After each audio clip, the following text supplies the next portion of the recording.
Salam damai sejahtera di dalam Tuhan kita Yesus Kristus. Shalom, selamat pagi dan semangat pagi.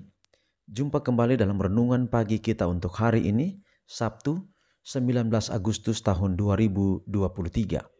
Dan pekabaran firman Tuhan kita di pagi ini dengan judul Tarik Aku dari Jalan Kejahatan. Sebelum kita lanjutkan, mari berdoa. Bapa di sorga, terima kasih atas semua kebaikan-Mu dalam hidup kami hingga di pagi ini.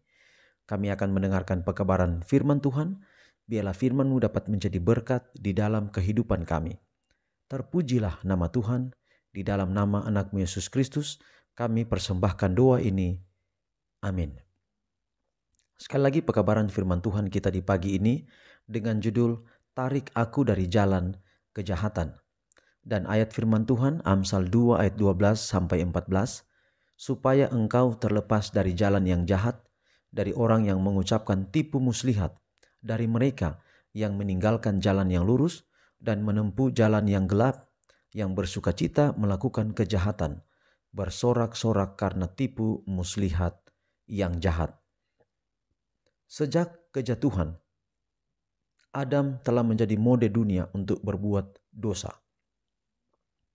Dalam hati yang tidak dibarui terdapat kasih terhadap dosa dan kecenderungan untuk membela dosa itu dan memaafkannya. Lazimnya keinginan untuk berdosa menunjukkan delusi jiwa. Setiap pemanjaan keinginan itu memperkuat keengganan jiwa kepada Tuhan. Keengganan melakukan tugas dan kesenangan dosa adalah tali yang digunakan setan untuk mengikat manusia dalam jeratnya.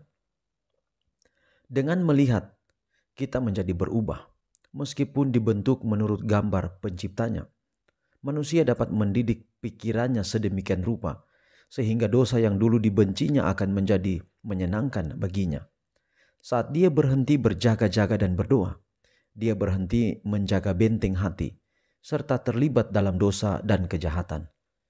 Pikiran direndahkan dan tidak mungkin untuk mengangkatnya dari kerusakan ketika sedang dididik untuk memperbudak kekuatan moral dan intelektual dan membawanya tunduk pada nafsu yang lebih kasar. Perang terus-menerus melawan pikiran duniawi harus dipertahankan.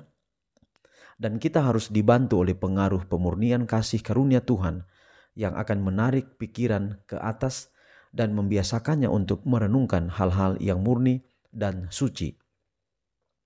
Roh Allah yang terus-menerus memengaruhi pikiran manusia untuk mencari hal-hal yang hanya akan memberikan kedamaian dan ketenangan sukacita surga yang lebih tinggi dan suci.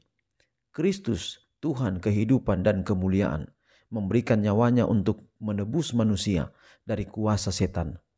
Juru selamat kita terus-menerus bekerja melalui pengaruh yang terlihat dan tidak terlihat untuk menarik pikiran manusia dari kesenangan yang tidak memuaskan dalam hidup ini kepada harta tak ternilai yang dapat menjadi milik mereka di masa depan yang abadi. Jadi saudaraku, doa kita adalah Tuhan bantu menarik kita dari jalan kejahatan. Caranya adalah kita datang kepada Tuhan, mengandalkan Tuhan. Sama seperti kata Raja Salomo dalam Amsal 2 ayat 12 sampai 14, supaya engkau terlepas dari jalan yang jahat, tariklah aku keluar dari jalan itu, supaya kita dapat menempuh jalan yang Tuhan izinkan, perkenankan dalam kehidupan kita. Memang kita tahu ketika Adam dan Hawa jatuh ke dalam dosa, kita ada di dalam dunia yang sudah diakibatkan oleh dosa. Tetapi kita harus yakin bahwa Tuhan dapat mengeluarkan kita dari jalan-jalan yang penuh dosa itu. Mari kita akhiri dalam doa, kita berdoa. Bapa di sorga, terima kasih pekabaran firman Tuhan yang indah hari ini. Kiranya dapat menguatkan kami, menuntun kami menjadi umat-umat Tuhan yang setia. Berkati kami sepanjang hari ini dalam peribadatan Sabat. Kiranya kami boleh menikmati berkat-berkat hari Sabat di dalam kehidupan kami. Inilah menjadi doa kami. Terpuji nama Tuhan. Dalam nama anak-Mu Yesus Kristus kami persembahkan doa ini. Amin. Saudaraku yang kekasih, demikian pekabaran pagi ini. Tuhan berkati kita semua. Shalom.